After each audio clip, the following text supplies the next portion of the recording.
സയ്യിദുത്താബീൻ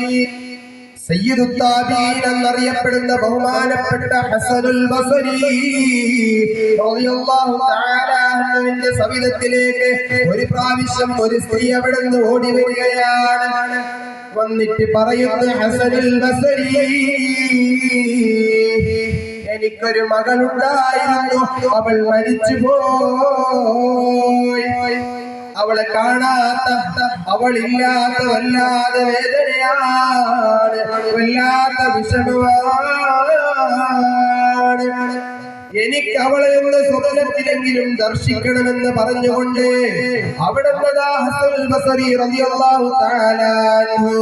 അവിടുത്തെ കഥ ആ സ്ത്രീ പറഞ്ഞപ്പോൾ ഹസനുൽ ബസരി റളിയല്ലാഹു തആല ഒരു പരിഹാരം ആ പെണ്ണിന് പറഞ്ഞു കൊടുക്കുകയാണ്. അങ്ങനെ ആ പെണ്ണതാ അവിടുന്ന് സന്തോഷത്തോടുകൂടെ വീട്ടിലേക്ക് പോവുകയാണ്. അങ്ങനെ ഉമ്മാക്ക് വല്ലാത്ത സന്തോഷമാണ്. മരിച്ചുപോയ മകളെ ഒന്ന് കാണാൻ കഴിയുമല്ലോ എന്നുള്ള സന്തോഷത്തോടുകൂടെ വീട്ടിലേക്ക് പോയി. അങ്ങനെ രാത്രി ഉറങ്ങിയപ്പോൾ സ്വപ്നത്തിൽ ആ പെണ്ണിനെ തന്റെ മകളെ കാണുകയാണ്. അങ്ങനെ മകളെ കാണുന്ന സന്ദർഭത്തിൽ മകളതാ ഒരുപാട് ശിക്ഷകൾ അനുഭവിച്ചു കൊണ്ടിരിക്കുകയാണ്. ആ മകളതാ ചങ്ങലയിൽ കെട്ടിട്ടിരിക്കുകയാണ്. ഇതെല്ലാം കണ്ടപ്പോൾ 9 മാസം ചുമന്ന ഉമ്മാക്ക് ഇത്രത്തോളം ആ കുട്ടി മരിക്കോളം പോറ്റി വളർത്തിയ തന്റെ സ്വന്തം മകൾ ഇത്തരത്തിലുള്ള ശിക്ഷകൾ അനുഭവിക്കുന്നത് കണ്ടപ്പോൾ ഏത് ഉമ്മക്കാണ് സഹിക്കാൻ പറ്റുക?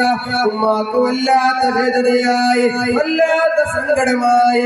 കണ്ണിൽ നിന്ന് ബാഷ്പങ്ങളിതാ താഴോട്ട് വീഴുകയാണ്. അങ്ങനെ ആ ഉമ്മതാ അവിടുന്ന് ഹസനുൽ ബസരി റളിയല്ലാഹു അൻഹുവിന്റെ അരികിൽ പോയി അവിടുന്ന് വേവലാതി പറയുകയാണ്. അവിടുന്ന് വേവലാതി പറഞ്ഞിട്ട് ഹസനുൽ ബസരി റളിയല്ലാഹു അൻഹുക്ക് വല്ലാത്ത സങ്കടമായി. അങ്ങനെ പെണ്ണ് കരഞ്ഞുകൊണ്ട് വീട്ടിലേക്ക് പോവുകയാണ്. കുറച്ച് ദിവസം കഴിഞ്ഞപ്പോൾ ഹസനുൽ ബസരി റളിയല്ലാഹു തആല സ്വപ്നത്തിൽ ഒരു പെണ്ണ് കാണുകയാണ്. ആ പെണ്ണിന്റെ കോലമാണെങ്കിൽ പെണ്ണ് തലയിൽ കിരീടം അണിഞ്ഞിരിക്കുകയാണ്, തലയിൽ ക്രൗൺ വെച്ചിരിക്കുകയാണ്. ഇതെല്ലാം കണ്ടപ്പോൾ ആ പെണ്ണതാ ഹസനുൽ ബസരിയോട് ചോദിക്കുന്നു, എന്നെ ഓർമ്മയുണ്ടോ? ഞാൻ ആരാണെന്ന് അറിയുമോ? ഒരു ഉമ്മ നിങ്ങളുടെ അരികിലേക്ക് വന്നതറിയൂലേ എന്നെല്ലാം ചോദിച്ച് അവിടുന്ന് പരിചയപ്പെടുത്തി കൊടുക്കുമ്പോൾ അവിടുന്ന് ഹസനുൽ ബസരി റളിയല്ലാഹു തആല അത്ഭുതപ്പെട്ടു പോവുകയാണ്. എങ്ങനെയാണ് നരകാവകാശിയായിരുന്ന, ശിക്ഷകൾ അനുഭവിച്ചു കൊണ്ടിരുന്ന ആ പെണ്ണ് എങ്ങനെയാണ് സ്വർഗാവകാശിയായത്? എങ്ങനെയാണ് സ്വർഗത്തിൽ കിരീടമണിഞ്ഞിരിക്കുന്നത്? ഇതിനാ പെണ്ണിനോട് അന്വേഷിച്ചപ്പോൾ ആ പെണ്ണവിടുന്ന് പറഞ്ഞു കൊടുത്ത വിവരം, എന്റെ പ്രിയമുള്ള മുഅ്മിനീങ്ങളെ, എന്റെ പ്രിയമുള്ള നാട്ടുകാരെ, എന്റെ ഉമ്മ പെങ്ങന്മാരെ, ഇതാണ് നാം മനസ്സിലാക്കാനുള്ളത്. നരകാവകാശിയായ ആ പെണ്ണ് സ്വർഗത്തിലേക്ക് എത്തിയതിന്റെ കാരണം എന്താണ്?